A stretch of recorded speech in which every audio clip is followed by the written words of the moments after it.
certainly hope that you all had a very good break, and we've got 4 months of really good presentations in line for you.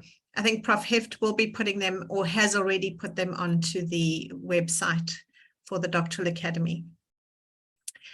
Okay, so if we remember correctly, the end of last semester saw us looking at writing an article. And we started off that entire series of lectures by saying that there are 2 phases to writing. There's the writing, and then there's the editing, and never the twain should meet. And we finished up looking, we were lucky enough to have a guest speaker in the last week. So we didn't look as far as the editing in last semester. So we're going to be catching up with that today. So I'm going to start sharing my screen.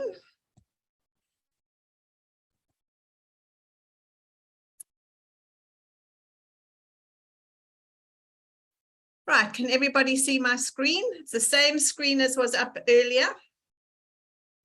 Yes. Okay, great.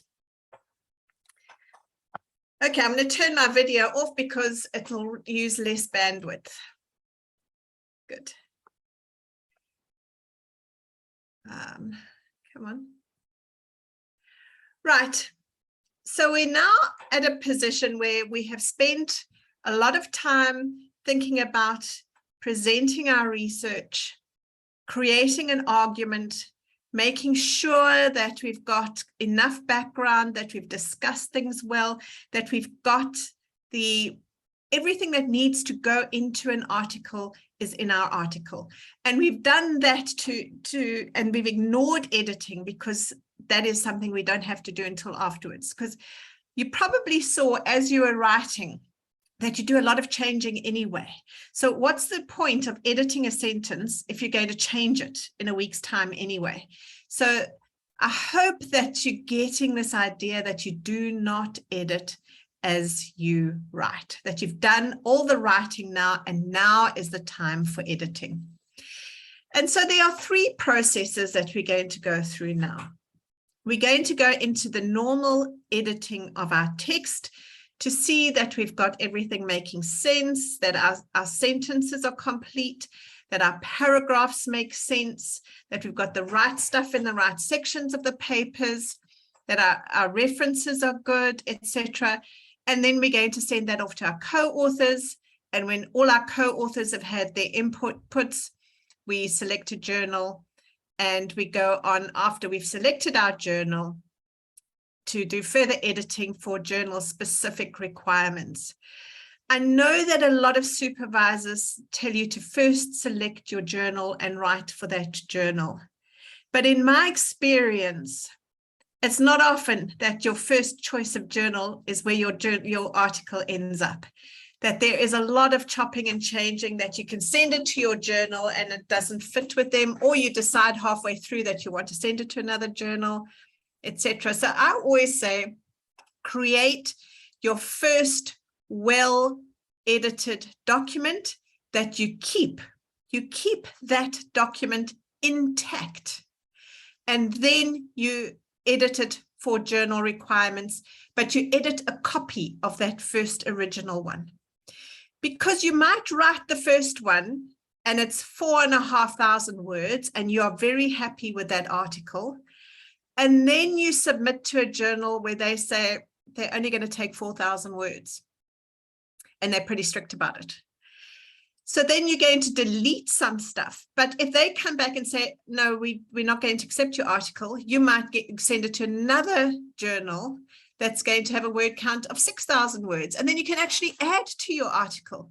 So can you see what I'm trying to say is keep that original article intact and always go back to that one.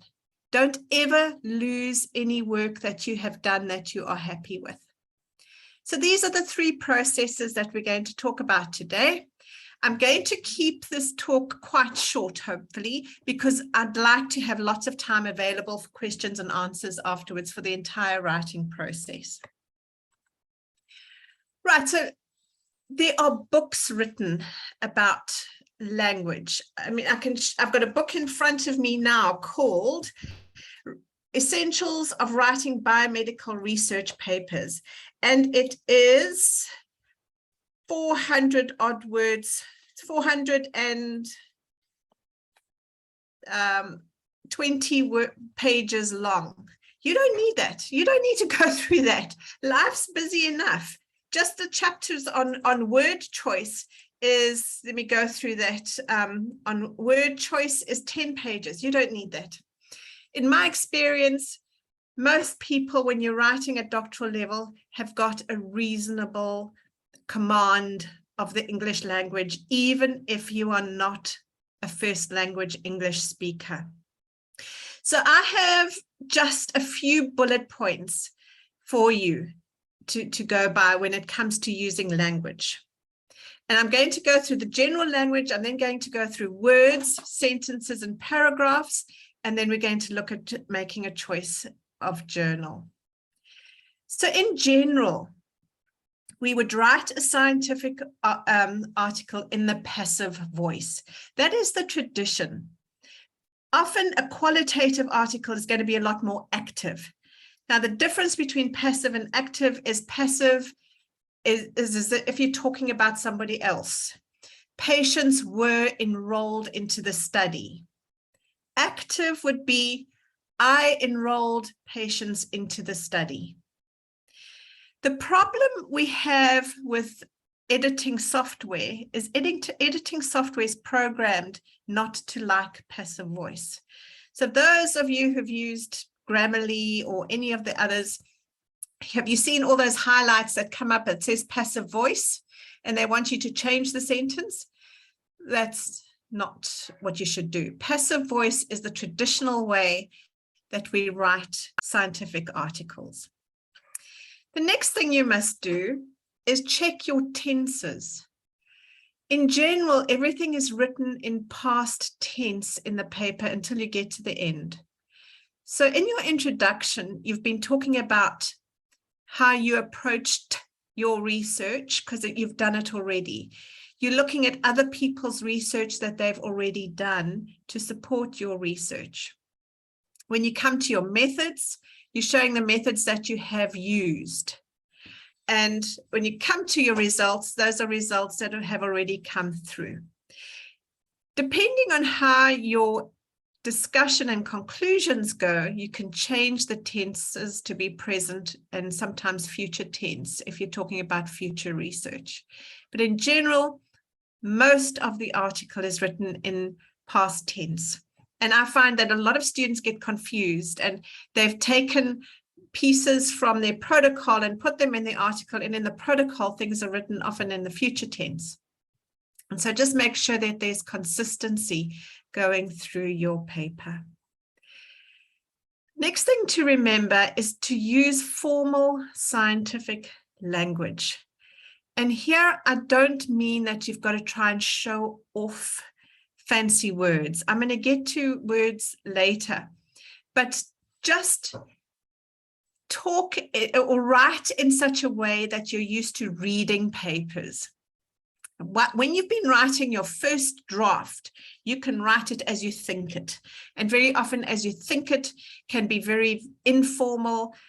You can have idiom, you can use lots of different lay type language. But remember that you're going to be writing for scientists across the globe in some cases. So you are writing in a respectful tone to colleagues. So that's what I mean by saying use your formal scientific language. Do not use contractions. I should actually have put that in words. Contractions are when you say things like didn't instead of did not. Contractions are usually informal, and so you wouldn't use them in an article. Also, if you think about it, the majority of people who are going to read your paper are not first language English speakers. And by adding things like punctuation that might be strange to them, it'll make it more difficult to read. So haven't, didn't etc. Those kind of contractions we do not use in scientific writing at all. Another thing I battle with some colleagues currently, I'm busy working with some colleagues in America and Italy, is the use of adjectives. The adjectives are the describing words. Things like saying there was a blatant violation of ethics. You know, in scientific language, you just say there was a violation of ethics. You don't have to be too descriptive of things. So just make sure as you're taking your writing from what you wrote for yourself to writing for others, that you take out too much expression in terms of adjectives. Then when it comes to numbers, it's important to note that numbers are written as digits if they are 10 and more. So obviously, if you're going to have 15 patients, you can do a 1 and a 5. If you've got 5 patients, you write FIVE, 5 patients, except if you're starting a sentence. If you're going to be starting a sentence off with a number and it's under 10, you write it out. I mean, if it's under 10. So if you've got 1 patient came in late, you write it out as ONE, if it's the first word of the sentence. And then I want to stress that you must be very wary of editing software. I know that Grammarly is available, but Grammarly can often change the sense of something. So yes, go ahead and use Grammarly, but don't let it take your personality out of what you are writing, firstly. And secondly, it's not always correct. Sometimes it takes the wrong word and to make a plural or a singular. So sometimes we say data were taken from the clinic, and you might get a change in some software to say data was. We know data were is correct. So make sure that, remember that a computer program is something that's been programmed. It does generalizations. Don't allow software to become your master at any level. Use it for what it's good for, but make sure that you are not going to let it get you down. Right, let's look at the kinds of words that you would use. Very often, even English-speaking people get a couple of English words mixed up, like affect, effect, choose, chose, adverse, averse.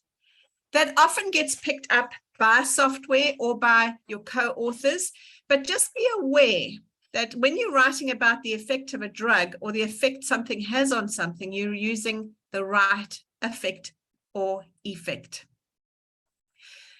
Another thing is, and I alluded to this earlier, is not to show off with vocabulary.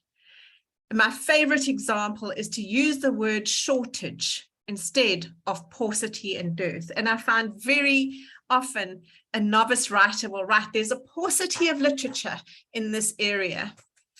How do you think the professor in your area who's sitting at a university in Peru is going to work that out? Whereas a shortage would be much more, much easier for him to grasp. So just use formal scientific words, but use those that are more generally in use across the globe.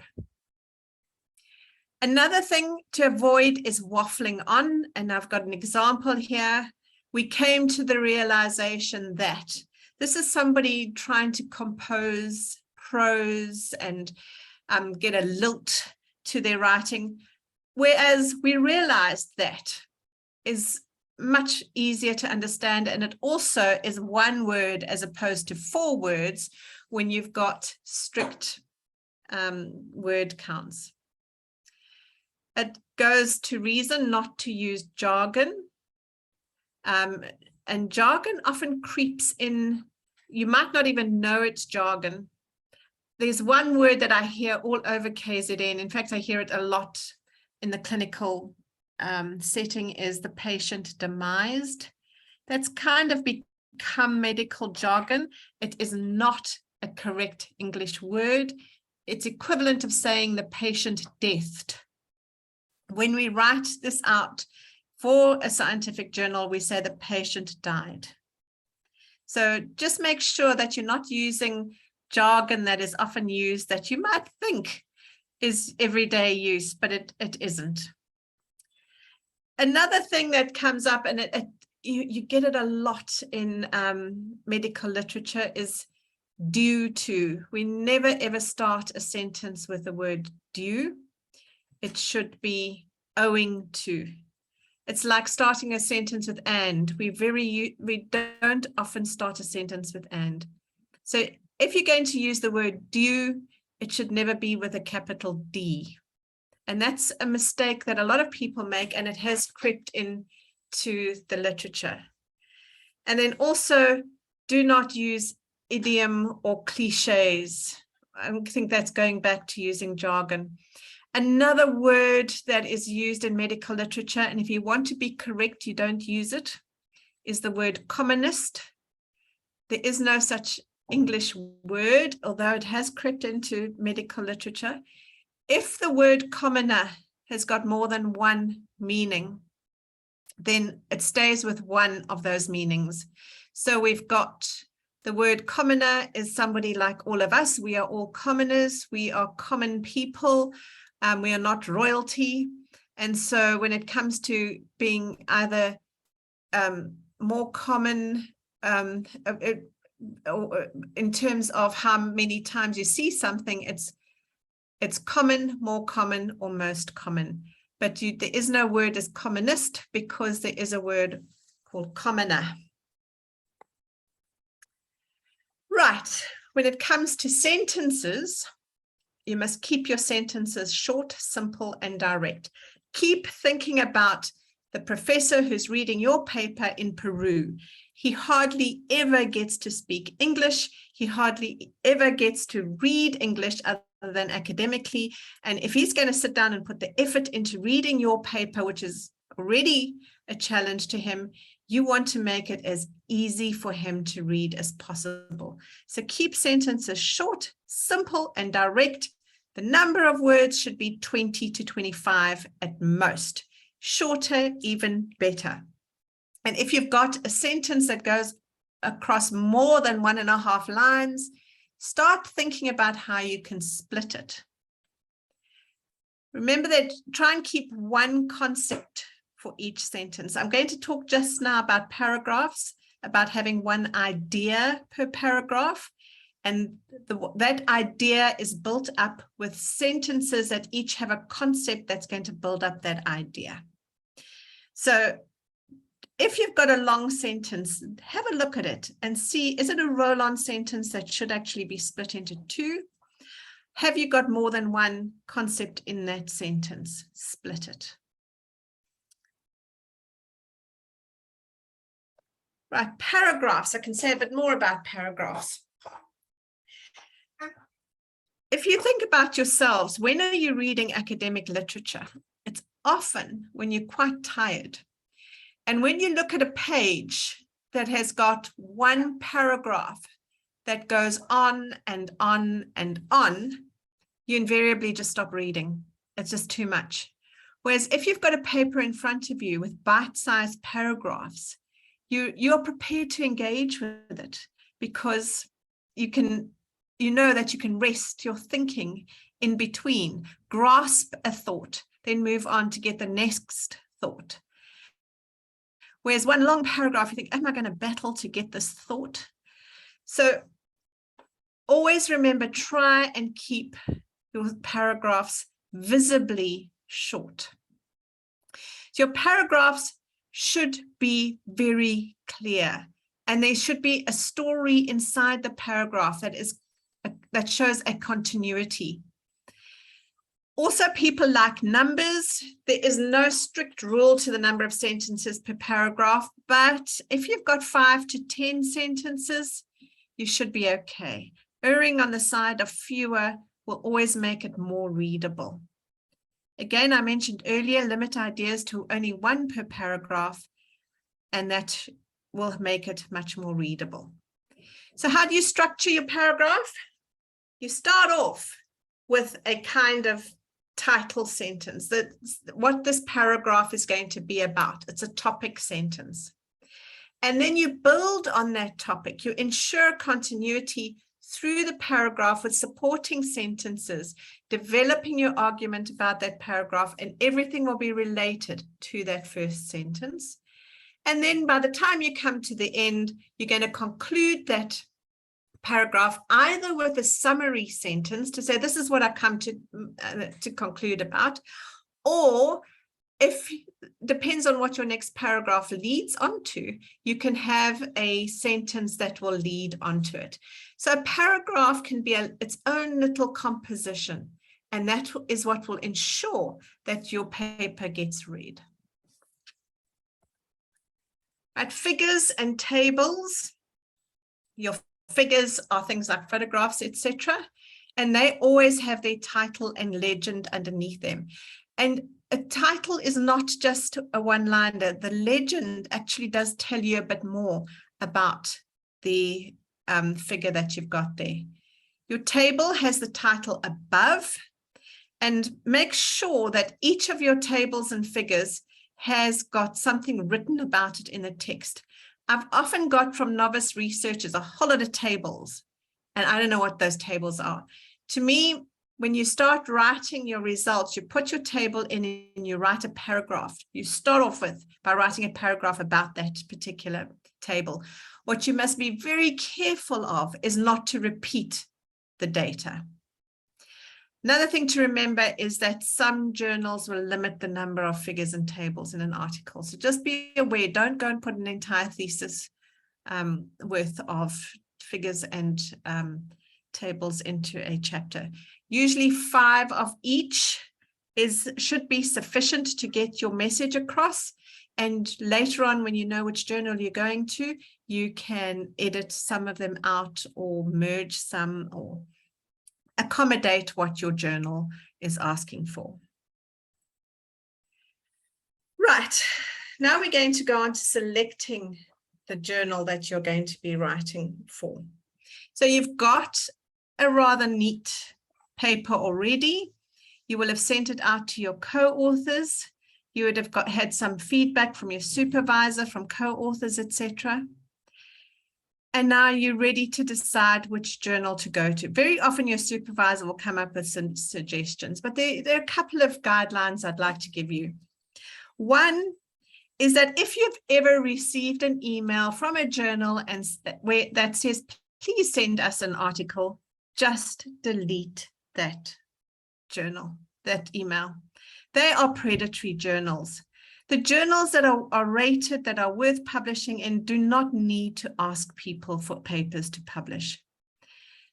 I get at least 3 to 5 a week of journals that I've never heard of. They tell me what a wonderful H index they have, etc. And I just delete them. It's nonsense. So anybody who's asked you, who's approached you to go to a conference, who's asked you to publish with them, that's predatory. Delete. So now to get onto something more constructive, how do you decide where to send your article? So who should be reading your work? This is where you decide the area and also the geography. If your paper is specifically looking at rural hospitals in KZN, the kind of people you want to have read your work are those people who are going to benefit and be affected by your work. So in general, I would say that should go to a South African journal. If, however, your outcome is more generalizable to a wider range of LMICs, maybe, then start looking at more international journals. But there really doesn't seem to be any point in sending an article that is meant for our Department of Health to read and hopefully make some changes to a Chinese journal. You're going to be wasting your time. So think about who you would like to have read your journal and think about where are they going to look for the research. Luckily, with internet nowadays, you only really have to go as far as having good keywords, because we get to read through Google Scholar alone, they're trawling nets, that we get to see articles from multitudes of different journals.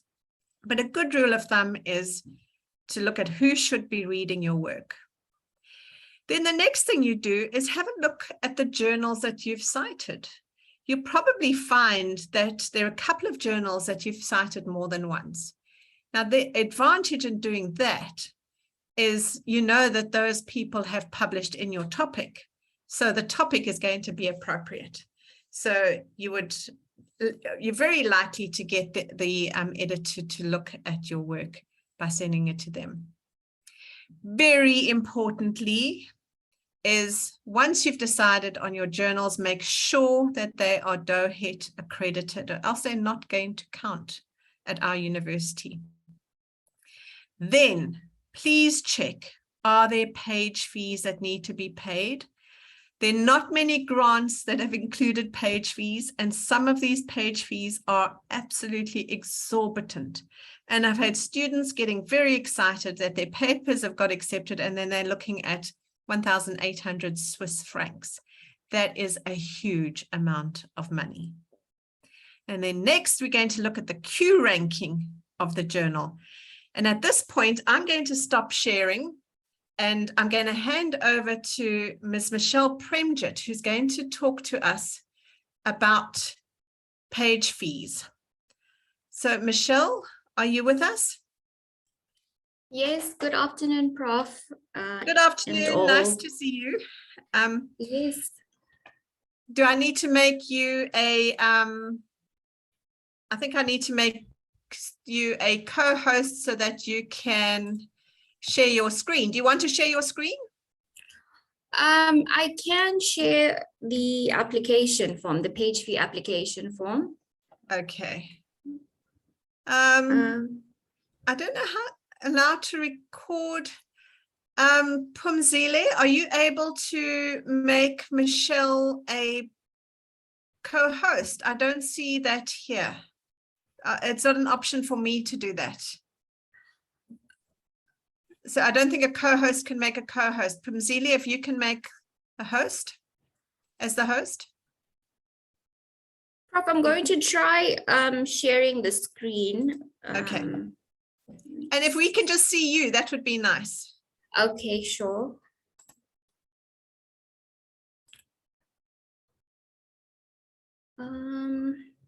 Okay, I'm unable to.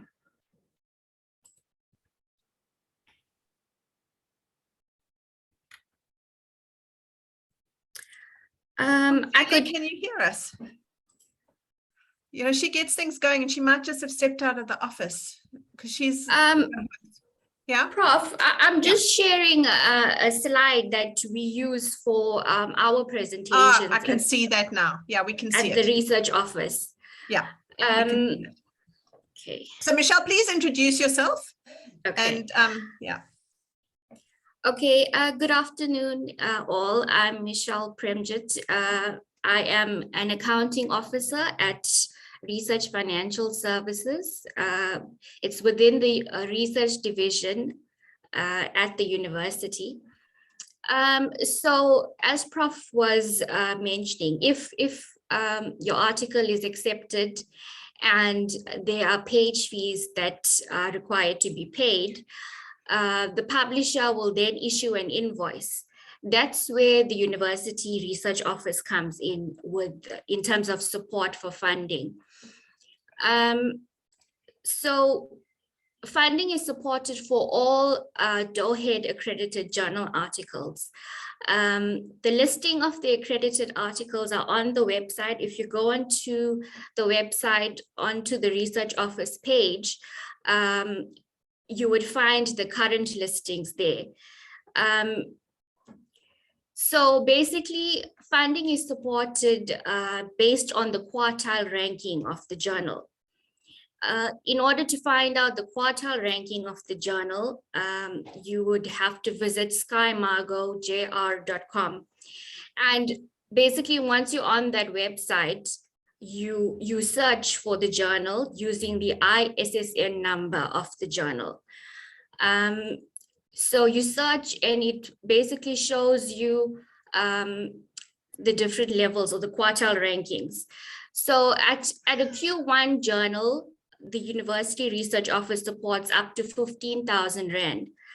But if the impact factor of the journal is 5 or more, 25,000 Rand is supported. If it's a Q2 journal, we support up to 6,000 Rand. If it's Q3, a maximum of 4,000 Rand. Q4 journals or no rankings. So no rankings is that if you search for the journal on SkyMargo, it won't show up. So that means the journal is not ranked. A maximum of 2,000 Rand is supported for that. So this funding system applies to staff members only. So if you're a student, it will apply to your supervisor. So there is an application form that your supervisor has to complete in order to receive such funding. And then we basically then have a look at the application. Once it's completed, we check, is the journal accredited? That's the most important thing. And then look at the Q ranking and take the payment process further and complete payment and issue proof of payment to the journal. So then that's when you know your paper is ready to be published. Prof, that's about it. Thank you very much. Are there any questions about the payment? There's also, if a student's, it's their first few articles, I think on the next page of this, there is a little bit for the Q4 journal, if it's their first, the student's first article. Prof, okay, yes, so for the first 3 articles for young and emerging researchers, so this wouldn't be for a student, this would be for a newly appointed staff member. Yes. Oh, okay. Okay, that clarifies. It wouldn't apply. Things. Yes. Okay. Good. While we have Michelle with us, because she really doesn't have to stay for the rest of the lecture, are there any questions about the amounts that the university will pay for articles? Okay, that doesn't look like there is. Michelle, thank you for taking the time out to explain this to us. It's been very useful. Okay, you're welcome, Prof. Thank you so much. Take care. Bye-bye. Oh, hang on. Antoinette Chateau has raised her hand. Michelle, are you still there? Anto? I'm still here. Okay. Hi, Michelle. Could you please share that page that that we need to fill in to get funding for the publication?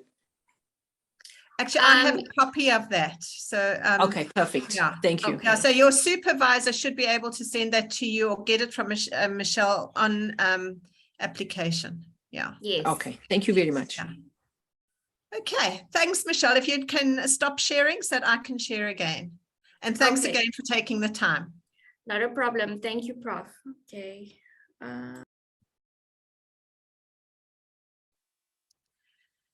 Right.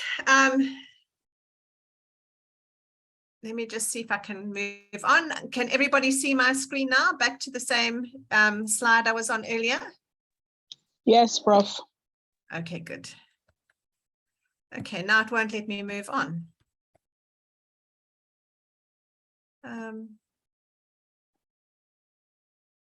Okay, there we go. I actually have included in this presentation for you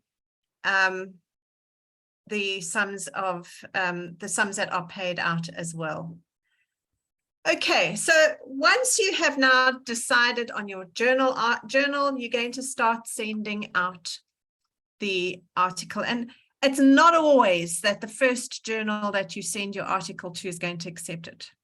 You're very lucky if they reject it within a week, because then you haven't wasted a lot of time. You've just wasted the effort in doing the submission.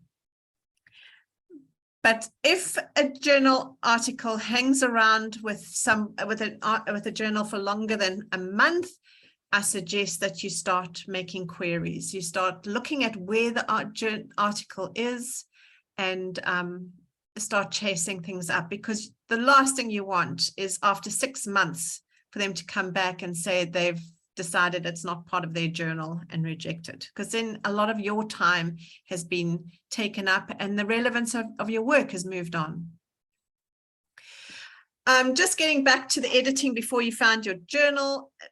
I jumped ahead there. Just make sure that when you've decided on your journal, you do check word counts. Some journals are extraordinarily strict, that they will ask you to put things into a box. And if you've got an extra word, it'll cut that last word off. Other journals will show some leeway. You'll see that BMJ might say that an analysis paper is a 2,000 worder. And you'll see that some have been printed at 2,500 words. So there is some flexibility, but show respect for the journal by coming within that ballpark at least. Then check to see if the abstract is going to be structured or unstructured. Check the numbers of figures and tables that they allow. Check the referencing style. The majority of clinical work is done with the Vancouver style. Some journals only allow a certain number of references. Some say only 15 references. So make sure that you have a look for that. And then very importantly is selecting keywords. Now these keywords are important for searches.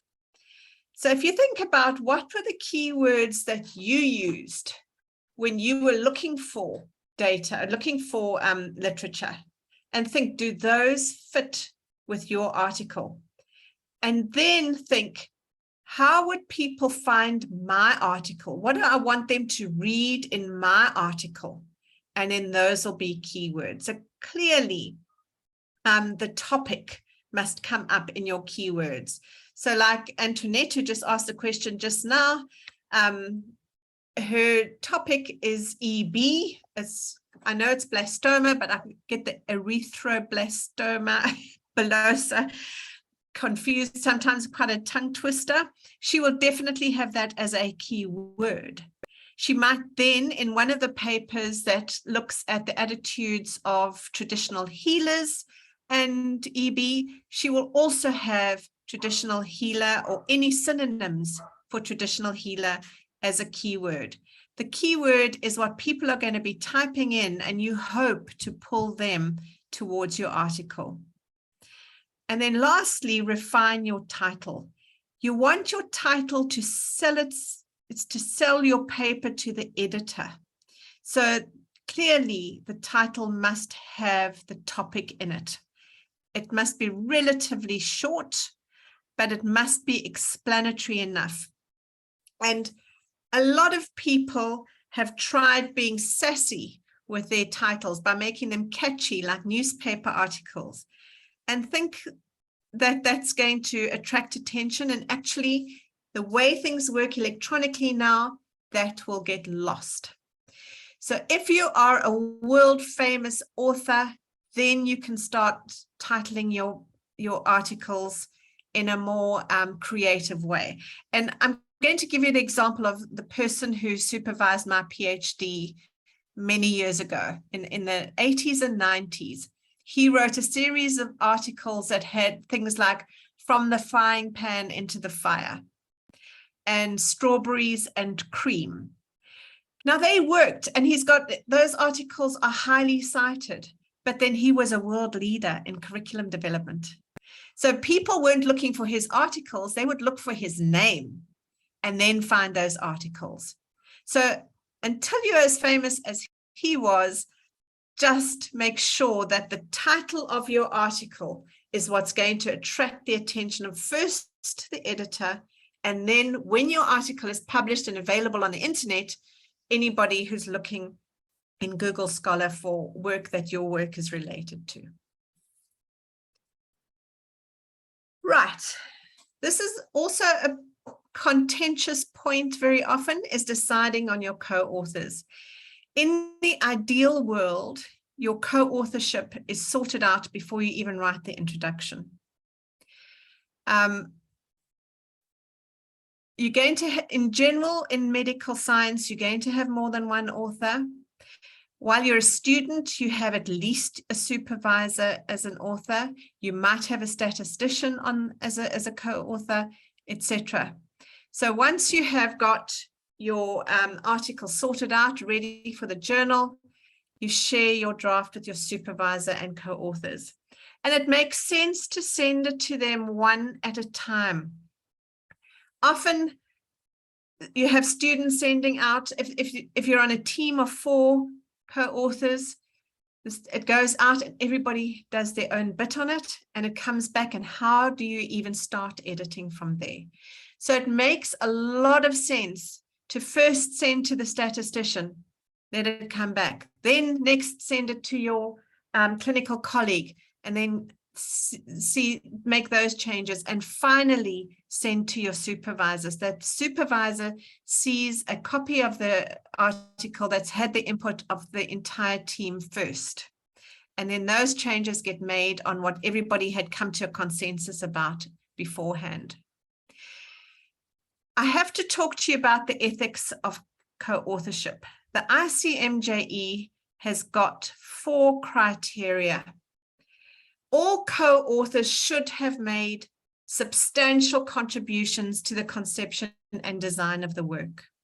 And, not all, and they should have been involved in drafting the work or revising it. And there must be a final approval. And they must take full accountability for the work. Too often I have seen students get bullied into adding an author right at the end, where they have just come in, an author has come in and said, oh, I'm HOD, or I'm your senior, or I'm this or that, and my name has to go on all your papers. That is unethical, and it's up to you if you want to do anything about that. I was amazed once where I worked with a student on an MEd paper, and when it was published, the senior author's name was not mine as it went out. It should have been me as senior author and the student as the first author. There was a 3rd person put down. I'd never heard of that person. I didn't know who it was. And they took senior authorship on that paper. In my position, I do not cause waves, but I certainly believe that that student, the first author, it was their work, they should have responded. But I'm not going to cause havoc, but that was unethical behavior on the part of whoever insisted on being on that paper. The order of authors is obviously, if you've written the paper, you're first. And that is the first author position, which is amongst the most senior positions. Then the person who's had the most to do with the paper after that, the go-to person, should be the senior author, not necessarily the supervisor. I have a case where I've got somebody who is a co-supervisor who has had a lot more to do with a student's work, and I have said to them that they should be senior author on that. So the senior author position is usually the last in the string of names. And then whatever happens in between is up to you. You can do it in order of how much people worked. You can do it in alphabetical order or whatever. But the 2 positions of importance are the first author, and that's the person who wrote the paper, who did the research, and the last author, who is the person who guided the most. There was another point I wanted to bring up. It's gone out of my head, but it'll come back for another talk.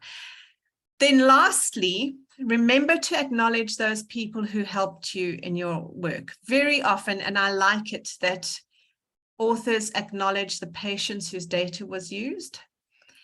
If you had somebody helping you in the laboratory, It's nice to acknowledge them and anybody else, but you don't acknowledge your family for support. That is not appropriate here. That's appropriate in your thesis.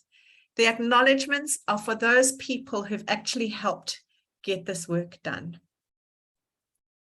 So authorship is for people who've actually been participating in the work, acknowledgement of people who've done something along the line.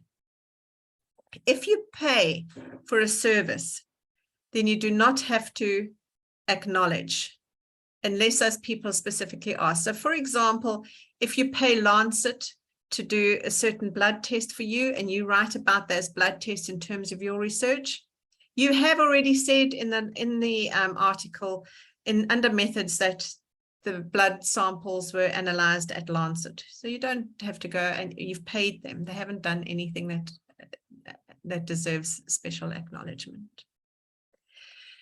Okay, so that's all I have to say to you. Now, there's a lot more that can be said, but I think I'd like to leave 10 minutes to do a Q&A session. Are there any questions, anything you'd like to discuss?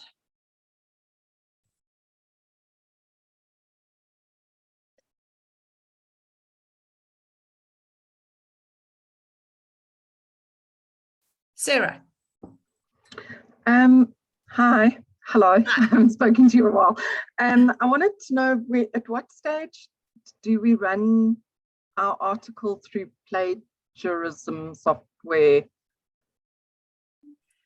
I would do that just before you submit to a journal. And only do that if you really have to. I mean, and if you feel that you need the security of that. But Sarah, I do know the way that we write, the way I teach my students, and you are one of my students, to write, there's no plagiarism. You're writing original work. Okay. But if you have to do a plagiarism, you know, some journals will ask you for the plagiarism. Many journals will do their own plagiarism anyway, so that they are certain about it. But if you have to do it just before you send it off to a journal. Okay, I didn't know if it was like a pre-requirement before sending it off. Okay, thanks.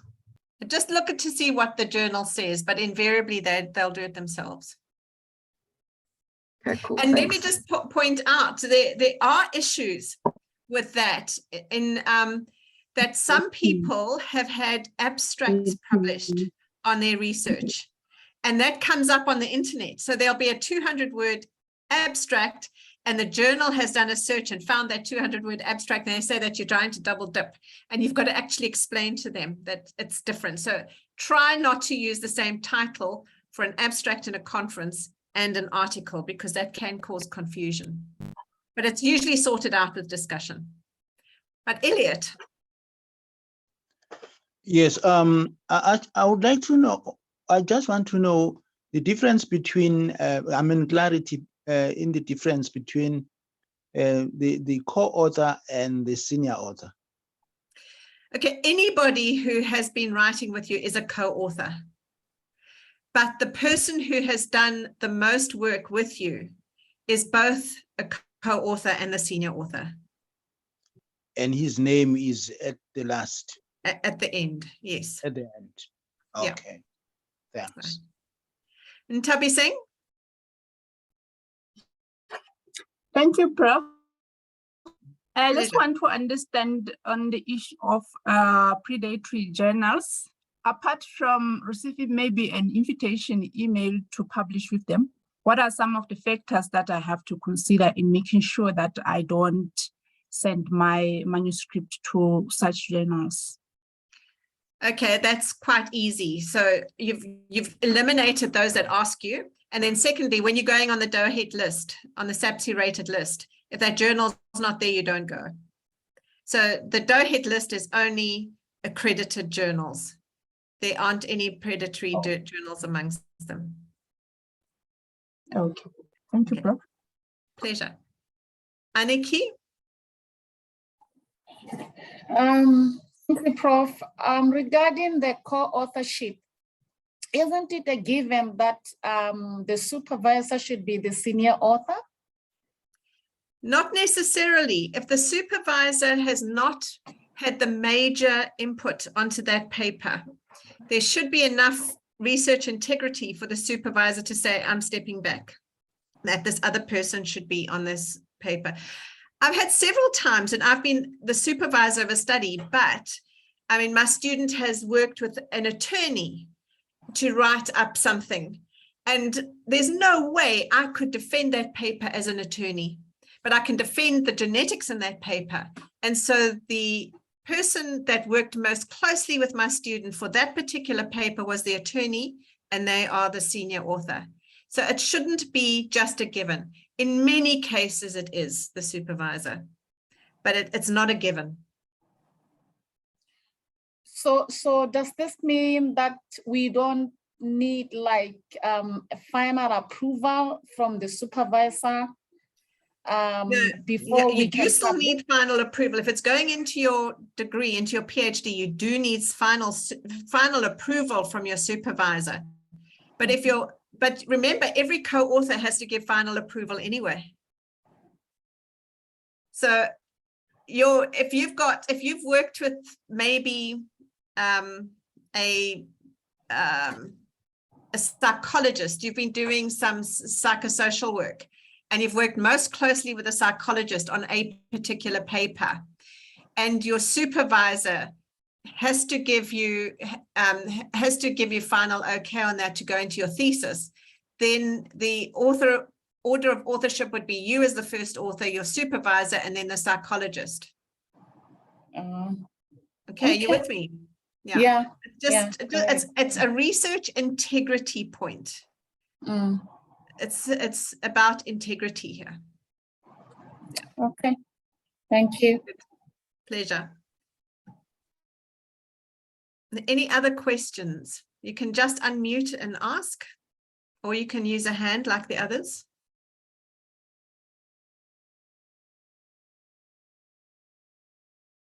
Okay, it looks like we've got all the answers to our questions so far.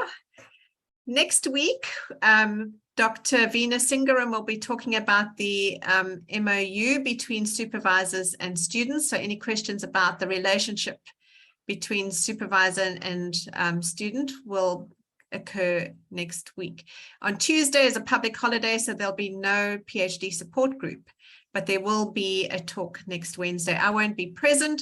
I'll be traveling to Johannesburg. In fact, Sarah and I will probably be face-to-face at exactly this time next week. So thank you everybody for attending, and I hope you'll be there next week. Bye-bye, everybody. Thank you. Bye, Prof. Bye. Bye, Prof. Thank you.